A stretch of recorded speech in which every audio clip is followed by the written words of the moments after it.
Imagine a place that tells a story spanning centuries. Where culture and nature intertwine to create something truly extraordinary. That's the beauty of UNESCO World Heritage sites. I'm Abigail.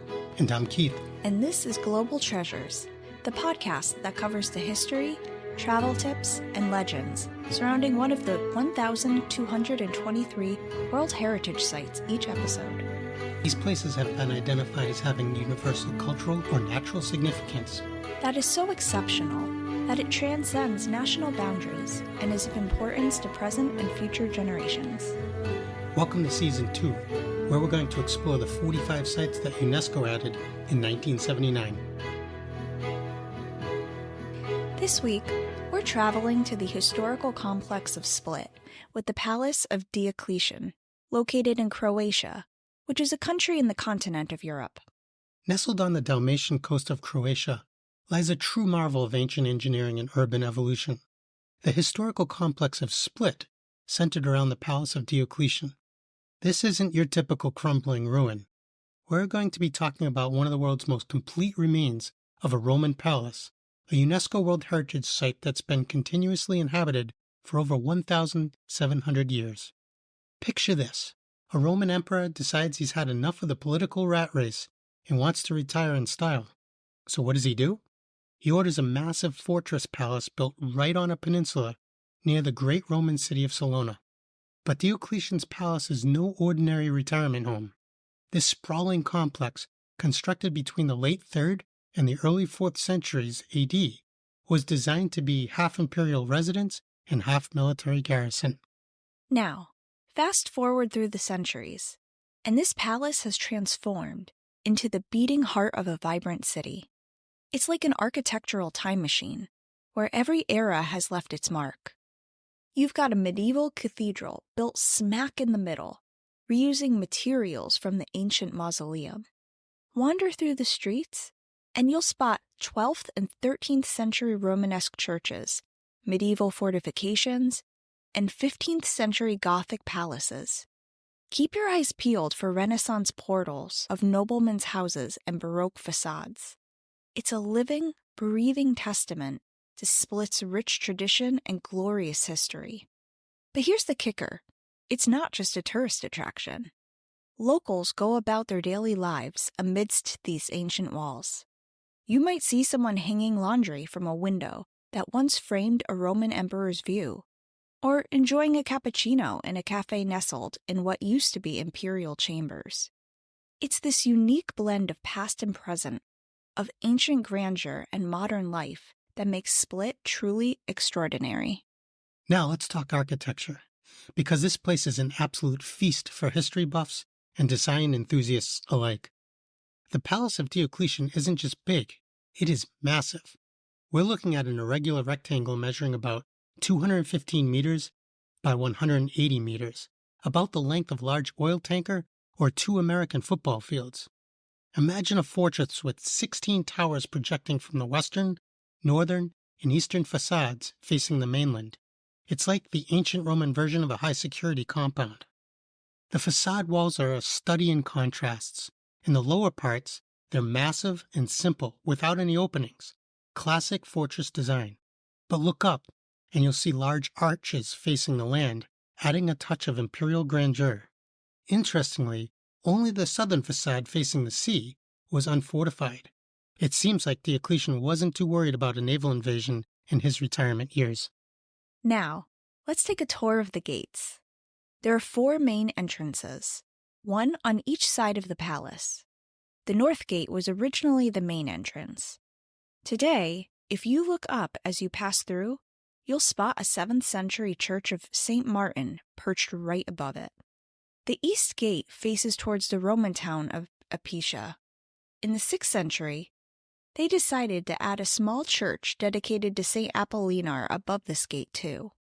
The west gate, or Porta Occidentalis, is the only one that's been in continuous use right up until today. Look closely, and you might spot where 5th century Christians engraved a cross, replacing the image of Nike, the Roman goddess of victory.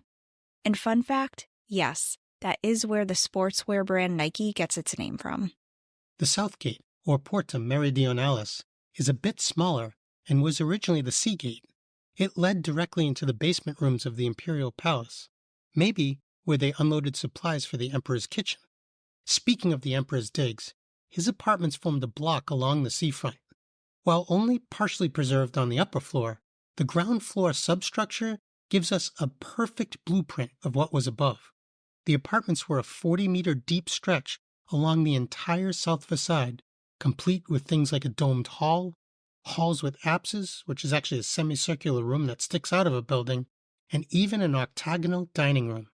But the real architectural gem lies beneath your feet. The palace cellars are one of the best preserved ancient complexes in the world. It's actually like stepping into a time capsule of Roman engineering.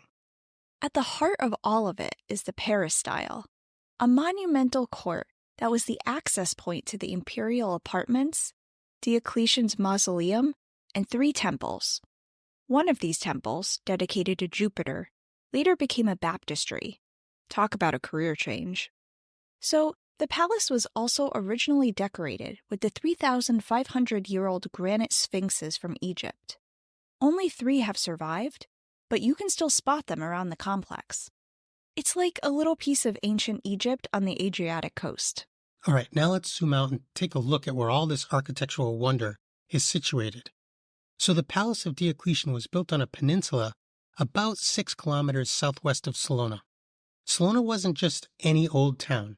It was actually the former capital of Dalmatia and one of the largest cities of the late Roman Empire, boasting a large population of 60,000 at the time. It was also Diocletian's birthplace, so you could say he was kind of retiring close to his roots. The land around Salona gently slopes towards the sea, creating a picturesque setting for this monumental complex. But there's actually more to this landscape than meets the eye. We're dealing with what geologists call karst topography. This land formed from the dissolving of carbonate rocks, leading to some interesting underground features like sinkholes and caves. Now that we've explored the stunning architecture of Diocletian's palace, let's dive into the rich tapestry of history that has unfolded within these ancient walls.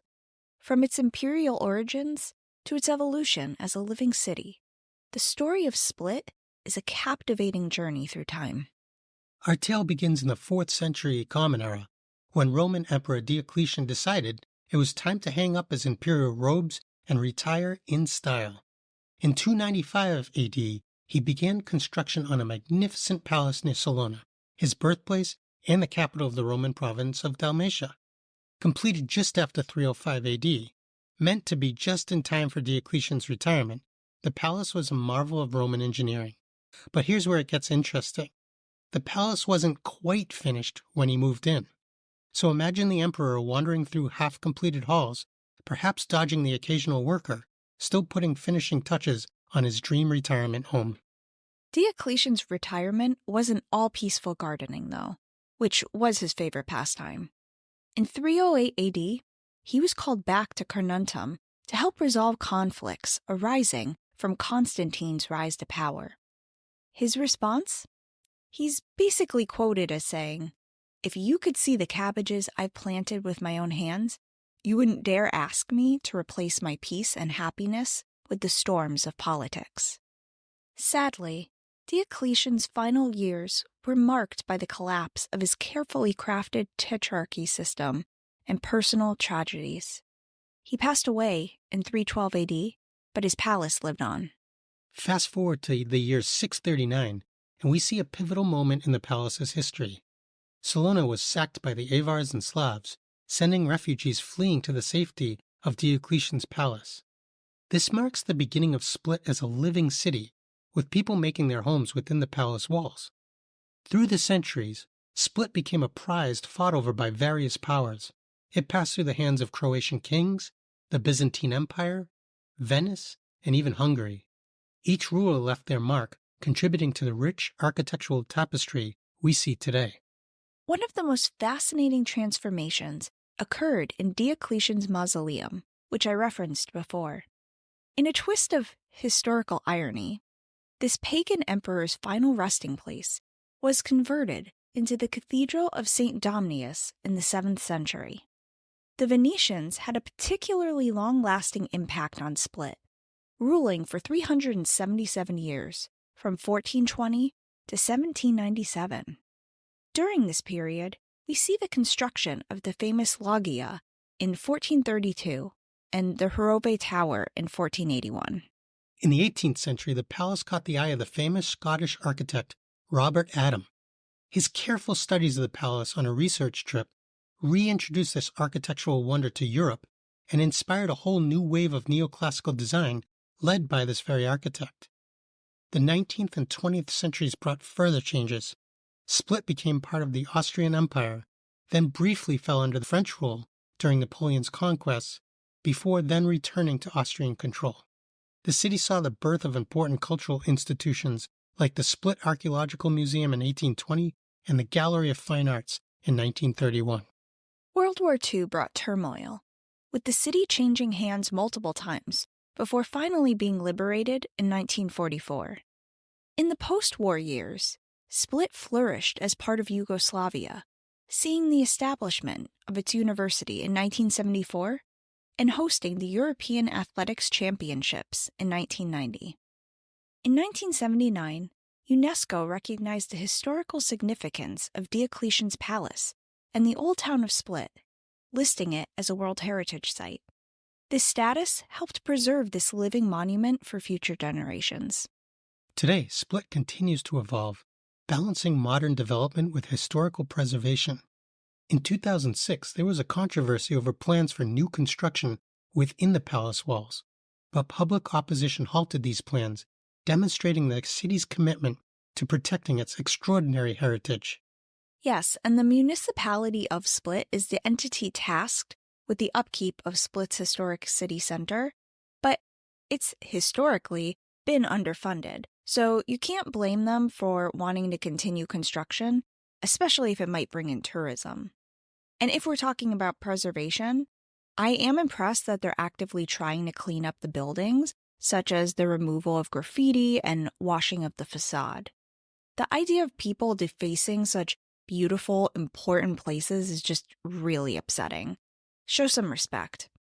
They also have disallowed billboards on historic buildings, since obviously that takes away from some of the authenticity and just is an eyesore. Yeah, I often see graffiti in some heartbreaking places when I travel, so this is pretty tough to hear. I do want to say, though, I have seen some beautiful graffiti as well, but I think it should be done in places that are meant for it, not the walls of ancient palaces.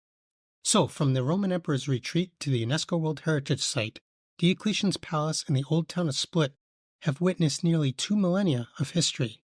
But this isn't just a place to admire from afar. It's a living, breathing part of modern Split. So let's talk about what it's like to visit this extraordinary site today, and what you can expect to see and experience when you step into this time-traveling adventure. Abigail will take the lead on this, as usual. All right, here we go. If you plan on visiting from another country, you'll want to fly into Split Airport in Castella, which is 12 or so miles outside the city. Once you arrive, you can take a taxi or a rideshare service. In terms of accessing the site itself, there are no tickets to purchase. It's open to anyone, so you can stroll through the shops, restaurants, etc., without needing to purchase any passes. There are museums inside the palace that do require tickets, though, as well as Split's cathedral, and those are not necessarily free. And you'll have plenty, and when I say plenty, I mean hundreds of lodging options, including hotels, bed and breakfasts, hostels, cottages, campsites, and more. So you usually research the weather, and I'm guessing since Diocletian wanted to build his palace here, it's probably pretty good weather. So what's it like? I'm assuming it's going to have some hot summers that are somewhat mitigated by the ocean, but maybe cold winters? Yeah, the weather in this area tends to have hot, somewhat dry summers, so think temperatures between 80 to 90 degrees Fahrenheit, and mild winters, so it might be in the 40s lowest.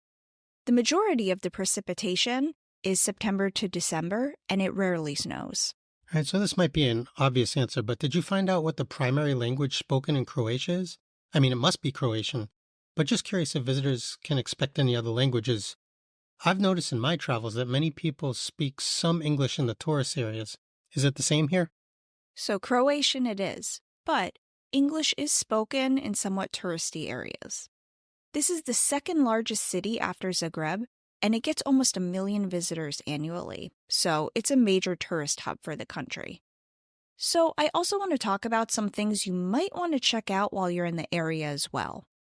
In addition to walking tours of Diocletian's Palace and Old Town, which are very popular and relatively inexpensive, you can go visit Split Archaeological Museum, which has artifacts spanning prehistoric times to early Middle Ages.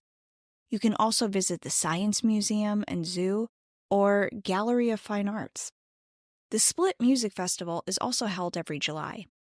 And I found this a bit funny. If you're into sports, Spalladium Arena has hosted the men's handball championships.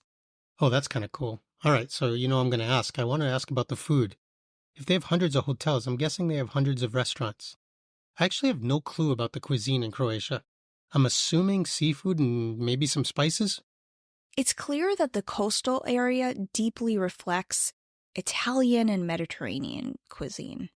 So some standout dishes I would suggest trying includes saparnik, which is a savory pie with veggies like Swiss chard and onions, usually mixed with parsley and lots of oil. It's a thinner crust than a calzone, and it's so ingrained in Croatian culture that it was declared to be part of intangible cultural heritage by the Croatian Ministry of Cultures. Another dish is buzara, which is shellfish cooked in oil, white wine, parsley, and tons of garlic. So bring your mouthwash. Well, that all sounds great to me. Actually, especially the saparnik. Anything else you want to mention before we end today's episode? Yeah, just something I want you to keep in mind when visiting. Whether you're taking a guided tour or just strolling on your own, much of the information that surrounds Diocletian is likely the stuff of legends. One example are stories told in the Talmud, which includes numerous accounts of his early life that could be false or just partially true. And for reference, the Talmud is the main text used by rabbinic Jewish followers and is considered to be the origin of Jewish philosophy and law. So the Talmud apparently stated that Diocletian was a swineherd in his early years, and he was made fun of by his Jewish peers. When he became emperor, he called up the leaders of the Jews, who were terrified, and told him, "We have teased Diocletian the swineherd, but we respect Diocletian the emperor."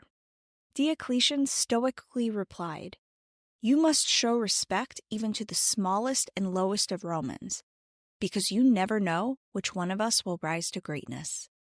Whether or not he actually showed empathy and forgiveness given his history, we'll never know. And the reason I bring this up is because I think legends lend to the intrigue and mystery that makes this site and all of the sites so special and worth visiting. Legends shape humans' beliefs and our very culture. That being said, I can't wait to go to Split in the future. Thank you for listening to the Global Treasures podcast. If you would like to support the show, please subscribe at Apple Podcasts, Spotify, or wherever you get your podcasts.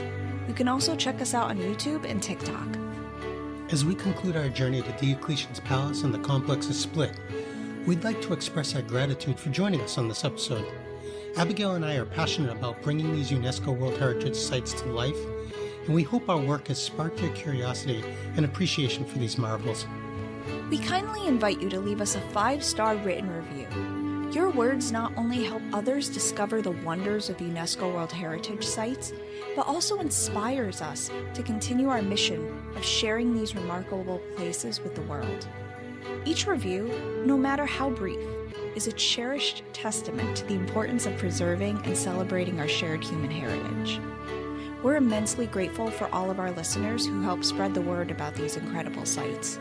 Prepare yourselves for our next thrilling journey as we cross back over the Atlantic to the heart of American history in Philadelphia, Pennsylvania. We're going to be exploring Independence Hall, the birthplace of both the Declaration of Independence and the United States Constitution. This iconic building stands as a powerful symbol of liberty and democracy, its brick facade bearing witness to the birth of an entire nation.